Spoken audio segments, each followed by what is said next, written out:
നാട്ടിലിങ്ങനെ ചൂട് കൂടി കൂടി വരികയാണ്. ഇതാണ് പഴങ്കഞ്ഞി കഴിക്കാൻ ദ ബെസ്റ്റ് ടൈം അല്ലേ? ഇവിടെ ഉള്ളത് പറയുകയാണെങ്കിൽ ഏത് സദ്യക്കും ബിരിയാണിക്കും ഒന്നിനും തരാൻ പറ്റാത്തൊരു തൃപ്തി നമുക്ക് പഴങ്കഞ്ഞി കഴിച്ചു കഴിയുമ്പോൾ കിട്ടാറുണ്ട്. ഉണ്ടോ ഇല്ലേ? നിങ്ങൾ പറ. ഇന്ന് അമ്മാതിരി ഒരു അന്തസ് പഴങ്കഞ്ഞി. വാ, നമുക്ക് സെറ്റ് ചെയ്യാം.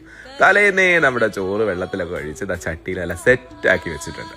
ആദ്യം തന്നെ നമുക്ക് ഇതിനകത്തോട്ട് മിക്സ് ചെയ്യാനായിട്ട് കുറച്ച് ചെറിയ ഉള്ളിയും കാന്താരിയും ഉണ്ടെങ്കിൽ ഉപ്പിലിട്ട മാങ്ങയും കുറച്ച് കല്ലുപ്പും ചേർത്ത് അങ്ങോട്ട് ചതച്ചെടുക്കാം. കൈ വെച്ച് ഞെരടി എടുത്താലും മതി. ചതക്കുകയാണെങ്കിൽ നമ്മുടെ പണി കുറച്ച് എളുപ്പമാവും. അത് നേരെ നമ്മുടെ പഴങ്കഞ്ഞിയിലോട്ട് ചേർക്കാം. ഇനി നല്ല കട്ട തൈര്. പുളിപ്പൊക്കെ അവനവൻ്റെ ഇഷ്ടം കേട്ടോ. എനിക്ക് അധികം പുളിപ്പില്ലാത്ത നല്ല കട്ട തൈരിനോടാണ് ഭ്രമം. അതാ ഒട്ടും പിശുക്കണ്ട 2 സ്പൂൺ അങ്ങോട്ട് ചേർത്തിട്ടുണ്ട്. ഇനി ഇതാദ്യം തന്നെ ഒന്ന് നന്നായിട്ട് ഇളക്കി മറിക്കണം.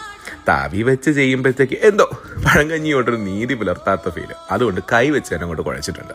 അച്ചാറായിട്ട് നല്ല മാങ്ങയുണ്ട്. ഇനി ഒരു ചമ്മന്തി സ്പെഷ്യലാണ് കേട്ടോ.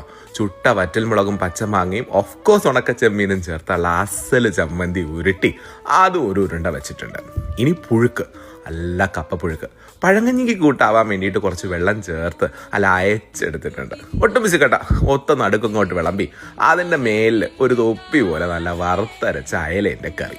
പൊരിച്ച മീനുണ്ട് കേട്ടോ. നല്ല നെത്തോലി കറുപുറാന്ന് പൊരിച്ചെടുത്തത്. പഴങ്കഞ്ഞിക്ക് ചുട്ട പപ്പടം ഇല്ലെങ്കിൽ പിന്നെ എങ്ങനെയാ? പിന്നെ ഇടയ്ക്കിടയ്ക്ക് കടിക്കാൻ നമ്മുടെ സ്വന്തം കാന്താരി.